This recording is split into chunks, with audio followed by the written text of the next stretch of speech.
बिस्मिल्लाहिर्रहमानिर्रहीम। अस्सलामु अलैकुम वरहमतुल्लाहि वबरकातुहू। आज मैं अपने दोस्तों को जो नमाज़ बताने जा रहा हूँ ये ज़िंदगी में कम से कम एक मरतबा ज़रूर पढ़ें। इस नमाज में ये दुआ बार बार पढ़ी जाती है जो सबसे ऊपर लिखी है, सुब्हानल्लाहि वल्हम्दुलिल्लाहि वला इलाहा इल्लल्लाहु वल्लाहु अकबर।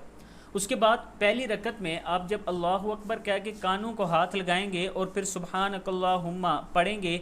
जब सुब्हानकल्लाहुम्मा पढ़ लेंगे उसके बाद 15 मरतबा आपने यही दुआ पढ़नी है जो सबसे ऊपर लिखी हुई है, सुब्हानल्लाहि वल्हम्दुलिल्लाहि वला इलाहा इल्लल्लाहु वल्लाहु अकबर। फिर आपने सूरह फातिहा अल्हम्दुलिल्लाह और उसके साथ जैसे सूरह इखलास या कोई सूरत पढ़नी है, कुल हुवा अल्लाह, कुल आउज़ु बिरब्बिल फलक, जो भी आप पढ़ना चाहें। पढ़ने के बाद रुकू में जाने से पहले 10 मरतबा आपने फिर यही तस्बीह पढ़नी है।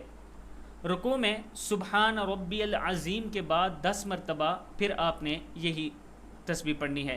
रुकू से जब सीधे खड़े हो जाएं तो फिर आपने 10 मरतबा यही तस्बीह पढ़नी है। पहले सजदे में पहला सजदा जब ज़मीन पर सजदा करें, सुबहान रब्बियल आला के बाद 10 मरतबा पढ़नी है। फिर जब उठकर बैठेंगे तो फिर 10 मरतबा यही दुआ पढ़ें और फिर जब दोबारा सजदे में जाएं और सुबहान रब्बियल आला पढ़ने के बाद 10 मरतबा फिर आपने यही दुआ पढ़नी है।